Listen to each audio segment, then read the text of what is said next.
in right after. 1 minute. Yes, So, Abhijit Iyer Mitra, how do you look upon Rahul. this? There are two versions. You've heard most of the other speakers. Yes, go ahead. Look, I'm not going to get into the macro because this gets into a two-fro. You did this, you did that. Of course, nobody actually punishes the people who call for death penalties on people or fatwas on people, etc., etc. So, it's creating both sides. One side keeps issuing the fatwas, death fatwas. The other side refuses to act on the people who issue these fatwas. And so they're both equally responsible for creating the toxic situation around. I only want to speak to the specifics of this particular situation. This was first put up on Twitter with a deliberate intent to stir up communal riots. The very fact that the person who got the video, knew that it was without the audio, runs a so-called fact-checking agency, should have known better than to simply put it up there without ascertaining what the audio in all of this was. He did not.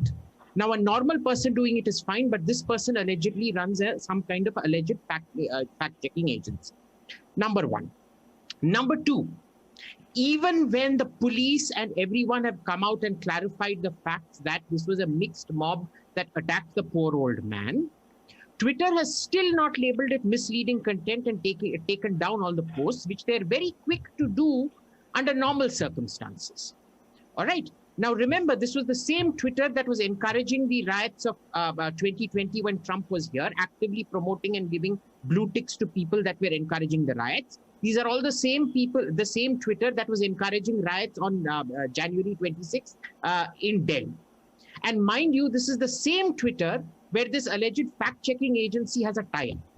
Number three, the fact-checking agency in question has been either evicted or left the International Fact Checkers Network, because one of the key principles of the International Fact Checkers Network is non-partisanship.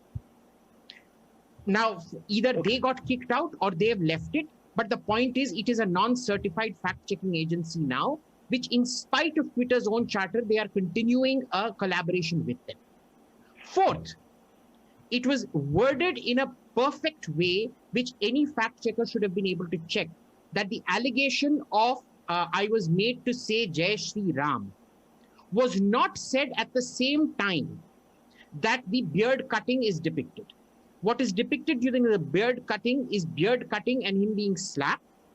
And then he makes a statement in the presence of a mullah or Maulvi or something else like that, saying that he was made to say Jai Shri Ram. All right.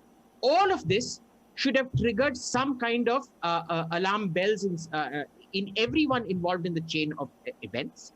So I see this as an ongoing project, deliberate project by this fact-checking agency, by the individual in question who incidentally has a POSCO charge against him, a prevention of child abuse charge against him, as well as Twitter to inflame the situation and take it down a very, very, very dangerous path.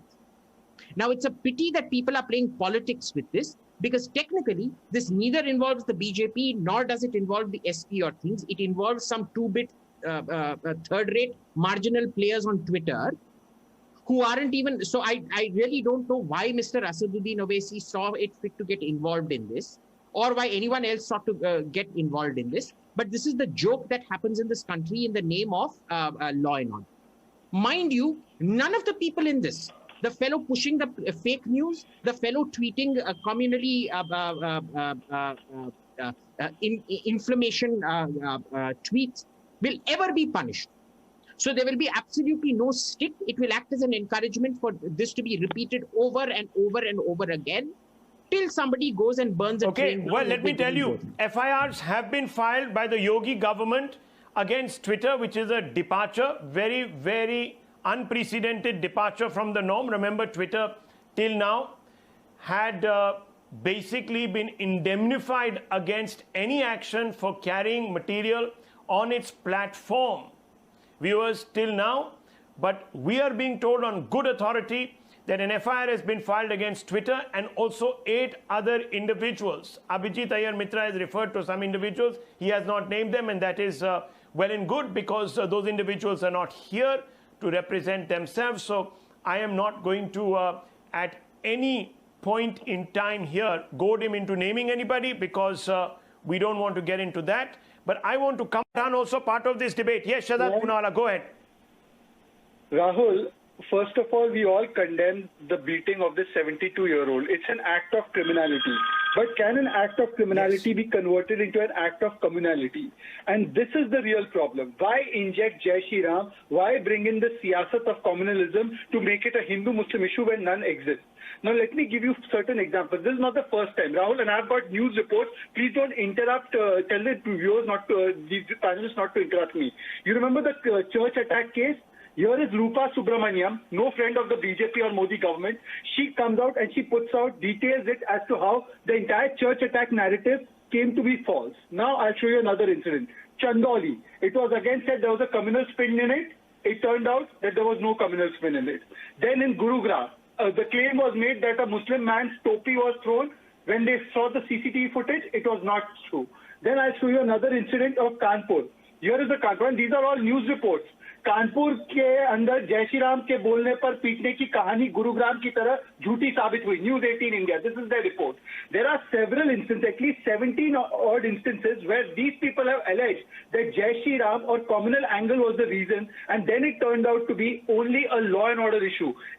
Should it be a law and order issue? Absolutely not. But why are they injecting the angle of Jai Shri Ram? Now let's take this case. The incident takes place on 5th of June. Till 7th of June, no angle is brought up about Jai Shri Ram. Then on 7th of June, 8 p.m., the FIR is filed.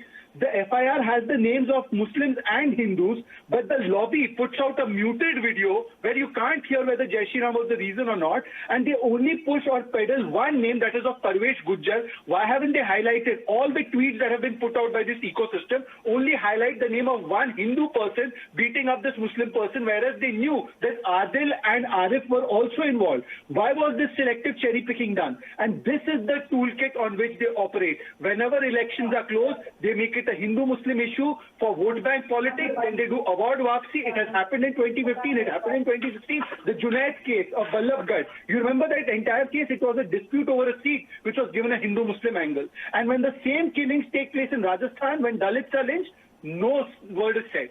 This is their double standard.